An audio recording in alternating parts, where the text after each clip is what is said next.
Hey, everybody. Good afternoon. I'm so excited to have you all join us today. I have a friend of mine, Rebecca, who is the founder of Business Done Better. And I love what she does because it's in the same realm of process improvement and going through all those things of why processes are important, why we need them. And that's the only way to kind of make your business grow from zero to however big you want to make it. So thank you so much for being here, Rebecca. I appreciate your time.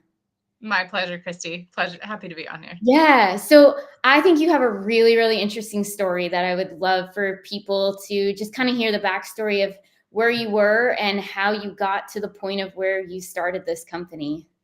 Yeah. Well, my original background is actually in holistic health. And it was through that experience that I realized I had a natural acumen for business. I realized that there was a very low ceiling for how much I could really help people in holistic health. There's just a lot of red tape and things in that realm. But on the business side, there was really no ceiling. And to me, it's just systems. It was systems of the body and mind, spirit. And now it's systems of business. But to me, it's all still the same wiring. So I love just implementing systems in a way that helps unlock somebody's fullest potential. That's what lights me up inside. Mm-hmm. It's fun to do. And what is, I guess, how long have you had your business? Yeah, so I have about a decade of background in business development and operations, but I've had this team, this model, this business for about 2.5 years now. Yeah. And you've grown pretty quickly too. We're officially a team of 23, so yeah. Yeah. And I guess that's always exciting too. It's a lot of growth in a short amount of time, which I think you can speak to a lot for all the small businesses that are listening to is why it's so important to start soon with having some processes in place so that you're starting to build that foundation for the business. And when it starts to really take off, at least there's some foundation to work from. Absolutely. This is a conversation I have all the time with new business owners, with established business owners that are looking to scale, and everyone in between. I'm an operations person. So there's two different broad types of people. There's people who thrive in chaos and they're like, oh yeah, just sell it and then build it. And I'm like, that stresses me out. I like to build everything and then present it to the world. My way is the wrong way. The correct way is to sell it. Well, in balance, of course. Yeah. But it's something that I've developed my own business operating system to help fill in those gaps of clarity for people. So I call it the 5-engine operating system. So the 5 engines are revenue, brand, client success, operations, and leadership. And I say it in that particular order because that's the order that you start a business. You don't start with operations, you start with revenue. Until you have revenue coming in and you have product market fit, you've identified your channels for where everything is coming in, and that revenue has started, that's when you have a business. Mm-hmm. But you'll have to continue to go hunting until you grow your brand. Your brand is the magnet that draws everything to you. So you start a business with sales, marketing, and your MVP, the minimal viable version of something to get it off the ground. Excuse me. But those are my 3 weakest points in business. I'm good on the operations side. So I started my business backwards in all the wrong ways to start a business. So that's, part of the origin of how and why I started the operating system to help with all of that. But back to your original question and tie all of that full circle, the right timing to implement systems is whenever you start to see things fall through the cracks. Mm-hmm. Ideally, you want to do it one step before that, because once things start falling, you have less bandwidth to go and clean up messes. Once you're in scaling mode, you cannot scale without operations. So on the operations side of our business, we work with 7-figure agencies. So once you're in that 7-figure, roughly the 1 to 3 mil mark, you can't scale past that, certainly not past 10, without having a true operating system in your business. But at any point in time, so we also do a lot of work with CRM systems. I've been working with HighLevel for over 6 years. Our target audience there is online coaches. So we work with a lot of new business owners on that side of our business. And they're like, well, when's the right time for a CRM? And my answer is always when you have like 1 to 3 clients, or you have your leads start falling through the cracks and you're not able to get back to things, or at least have your communication streamlined, have your calendar link, your website. HighLevel does all of those things.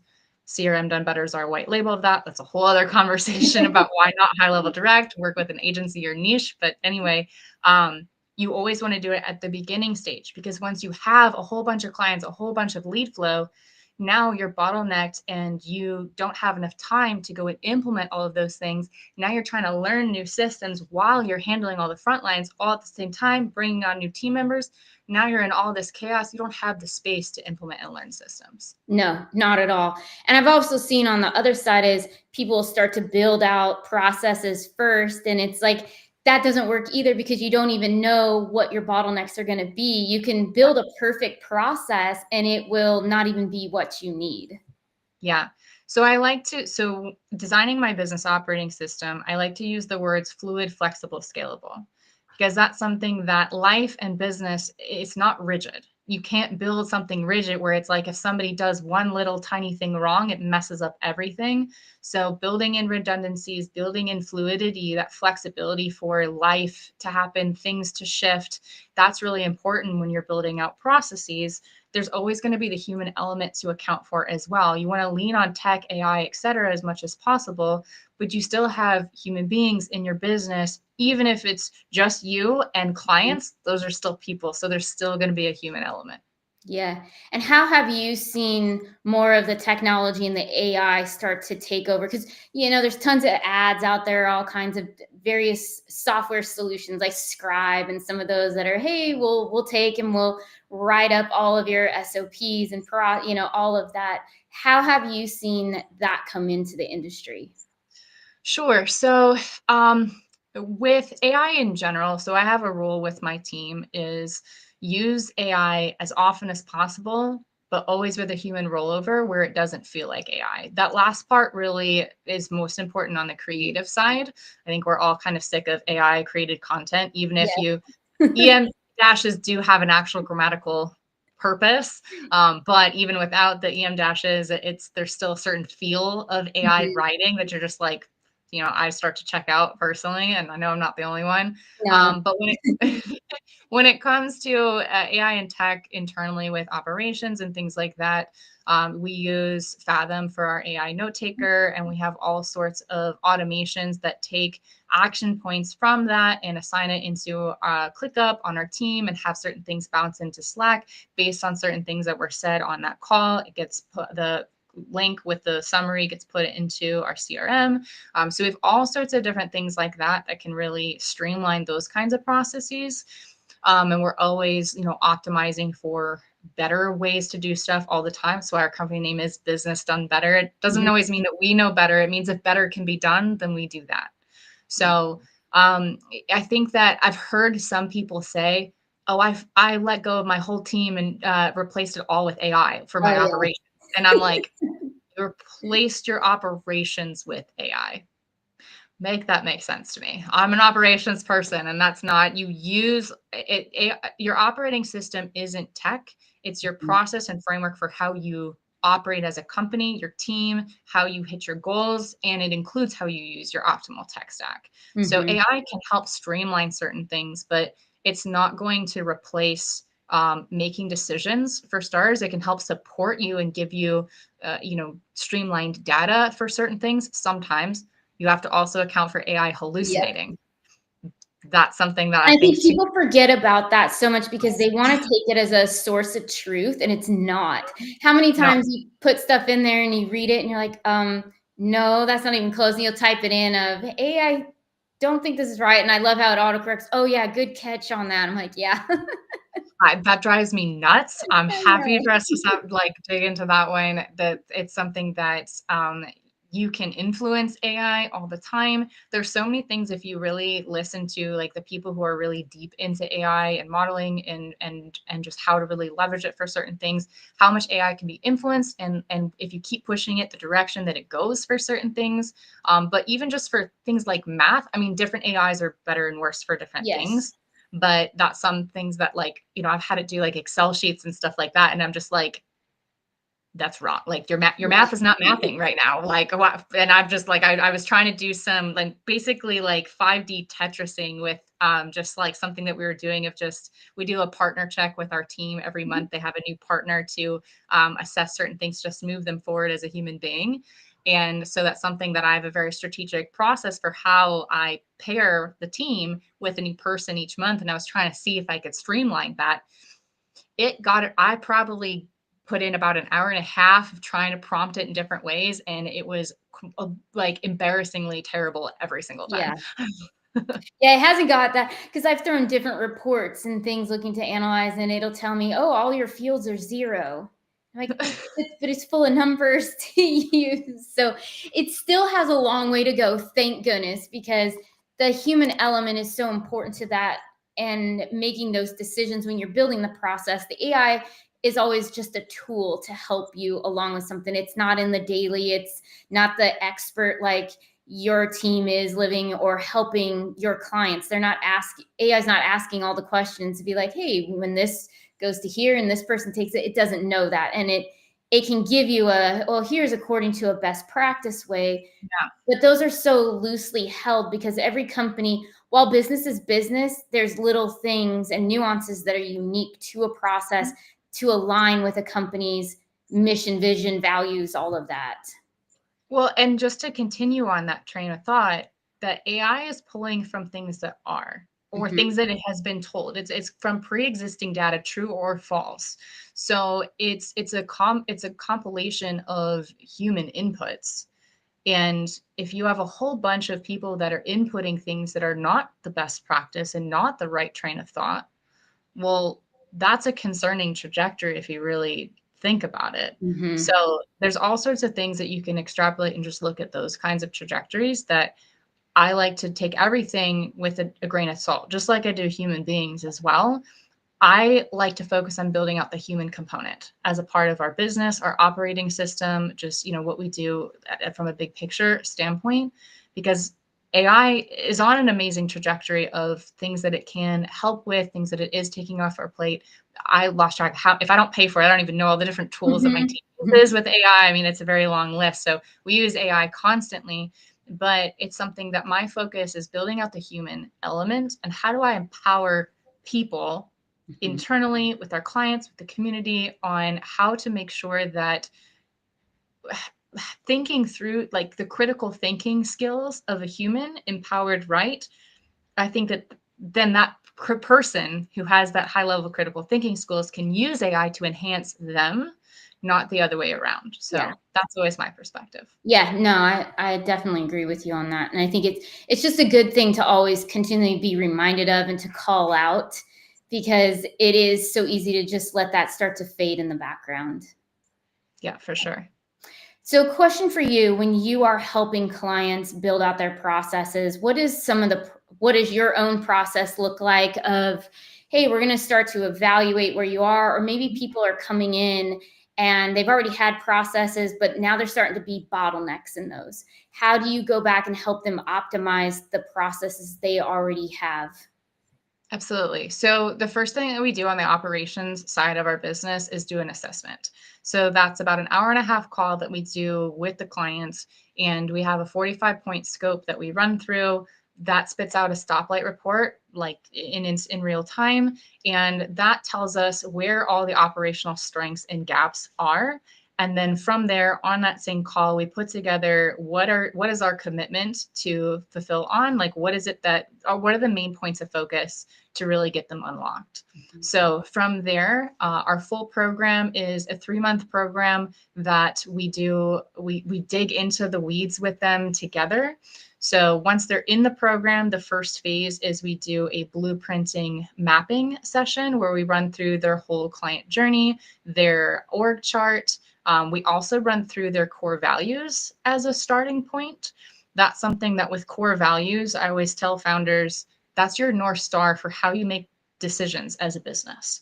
So there's so many people who they don't have them done at all, or they're like, oh yeah, we talked about that once, or we had some things jotted down, but they're not fully fleshed out. So we have I have a very specific process for how I run through core values. I do that part personally because I absolutely love it. So then once we have the core values and then the mapping of what is, then we go into a planning phase where then we sit down in strategy and figure out the where are we going. So we've identified the what is, the gaps, and now we want to figure out where we're going and then build that blueprinting bridge to get there. And then the rest of the program is execution flow of working with their team. Our whole program is designed to work with the right-hand doer person of the founder, because the founder is always the busiest person and we want to have the least amount on their plate right out the gate. So we extract certain things from them in the beginning, and then we work with the person that they lean on, who knows their business really well, who's in the weeds with them all day long, and they're that bridge between our program and their team. Yeah, that's perfect. And I think there's a couple questions in here to that point, of one of them being, what's the most common operational gap you see? Yeah, no, I love that. So I've had different variations of this conversation so many times. And the best way that I can explain like what we do is the systems side of operations. There's also a team and leadership side. And I know other referral partners that we have who are great on that side. We're more the tech and systems piece.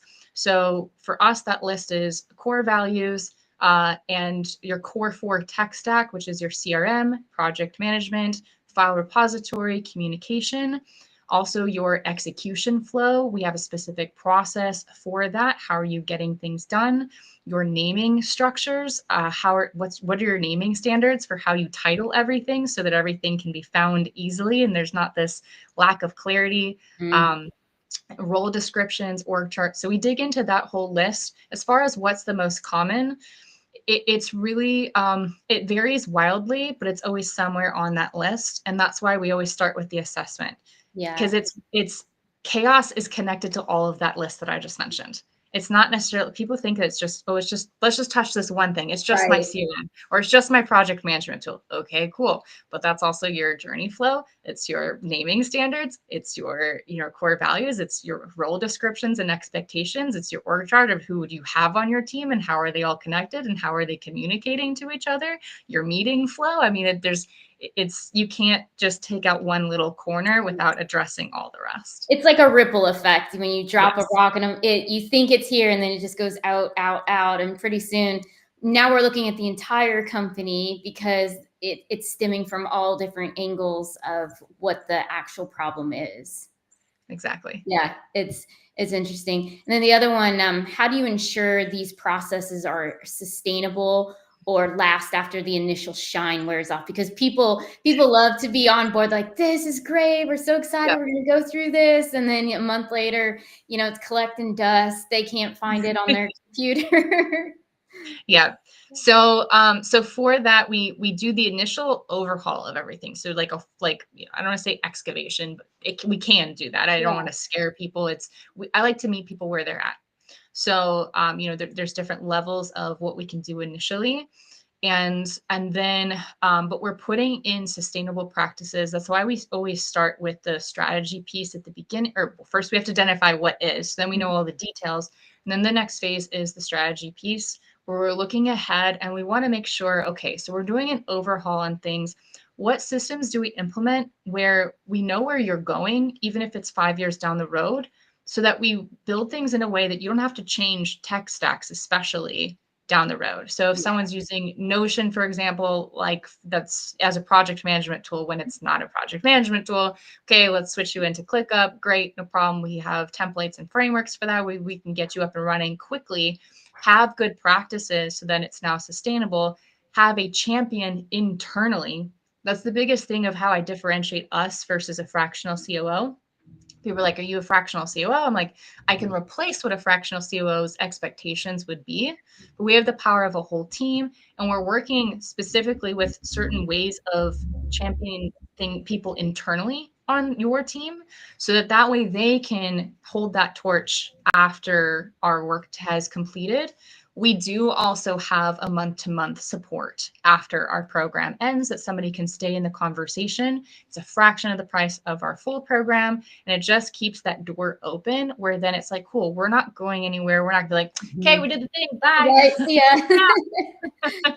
It's like I want to make sure that we're still here for anything that somebody needs. We have other programs that somebody can do to just kind of supplement other little furthering of things that we started during our full program.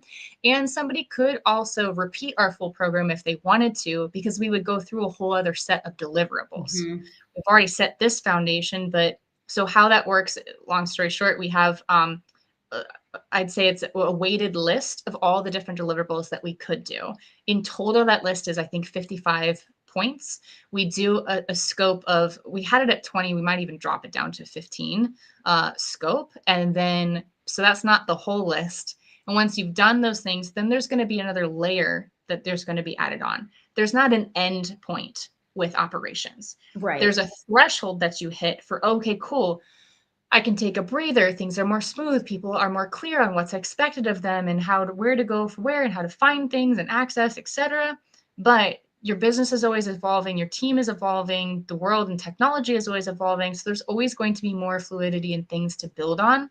So there's always things that people can, continue to circle back and continue to work with us. Yeah, which is a good thing because it keeps them up to date on everything too. I'm sure if they have new people coming in or whatever big changes come into their own business that you can come in.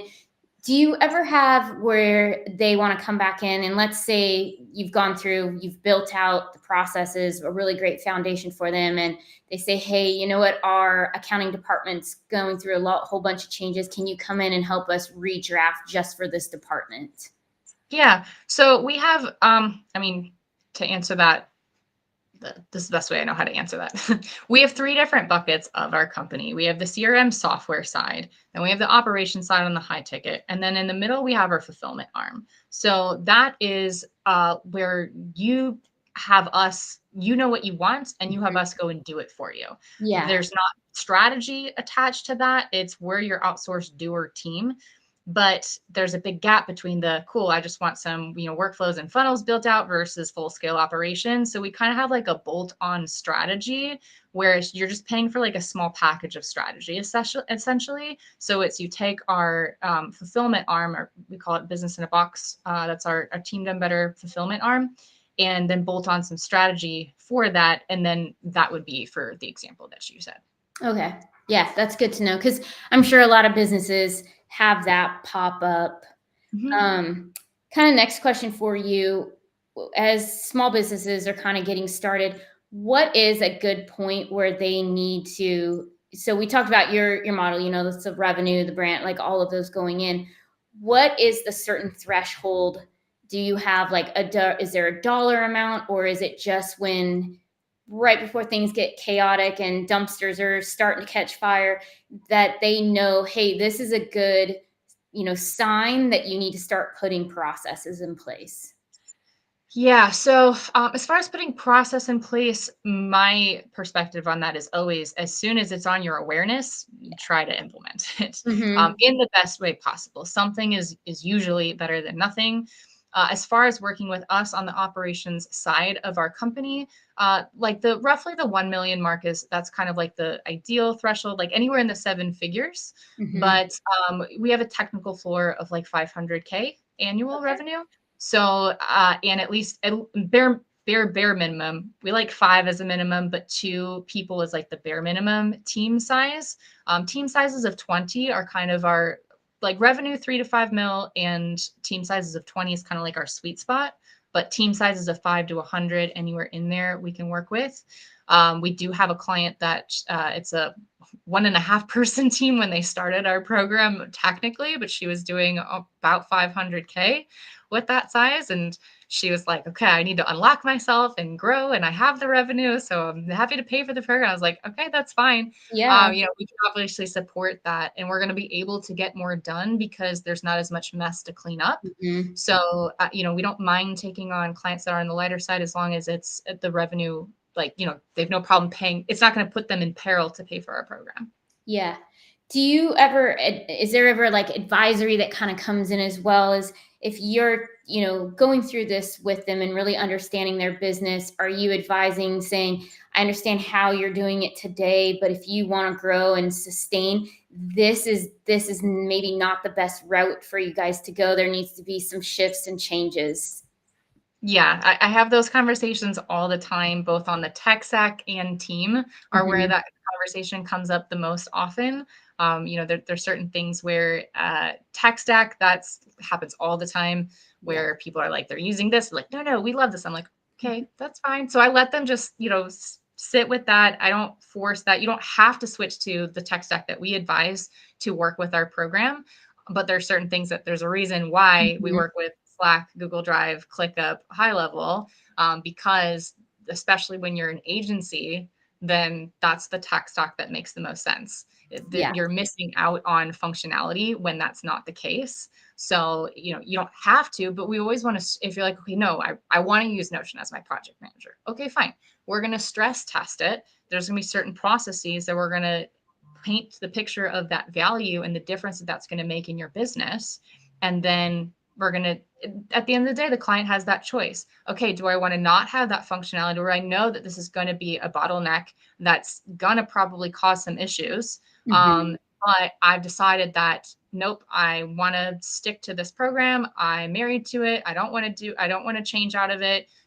But I know that that's fine. Then there's going to be some gaps that you've made that decision that you are preferring to have those gaps. That's fine. I'm not going to be a stickler on that. I'm going to paint that picture and advise in a way that I like to paint all the holes, so that someone can see that there's a brick wall or a cliff that they don't see. I'm going to show them that those things are there. If they still want to proceed in that trajectory, that's fine.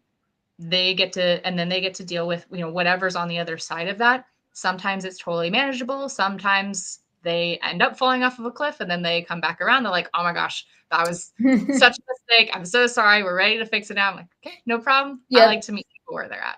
Yeah. And sometimes people just have to feel the pain, because if they don't, then sometimes they're just not ready to make it, because it's comfortable enough with some Band-Aids and Scotch tape and all of that. And then when it doesn't hold together anymore, it's okay, we really gotta, sit down and figure this all out. Yeah. It's harder when it's that kind of scenario on the people side. So especially with bigger teams where, like, we had this with a client where it was employee number one, and there was like a little bit of a gray because there was some sense of entitlement because he was there from the beginning, but wasn't technically a founder. And it's like, so things like that where he's known the founders for a long time, but he's not technically a founder, that it's, great person, everything's really, amazing team and all the stuff, but there's just, you have to be very clear with the expectations and where the lines are, just to make sure that everybody has the most constructive perspective and understanding of where they're at and just the team dynamics, so that everybody can move forward in a way that really grows synergistically. And then one last question for you. The one here at the bottom: if a business doubled overnight, where do you predict the first operational collapse happens? Ooh, that's a good one. It's always a is it a people, process, tech? So it just depends on whatever was the weakest prior to it doubling is going to be 10x as far as how much you're going to feel that weakness once you double or whatever the X is. So I don't know that there's a consistency on that necessarily. I would say whichever one was the weakest implemented prior. Then it will blow up. Yes. Awesome. Thank you. If people want to get in touch with you, what is the best way to reach out to you? Yeah, so businessdonebetter.co. So that's our core website. You can find everything about me, our company, contact information, everything all there. Awesome. Well, thank you so much for your time, and I really appreciate it. I know processes are a big thing for small businesses, and we had lots of great questions, and keep them coming as they go, and we'll respond to them all throughout the week. But again, thank you for your time, and I look forward to talking with you all next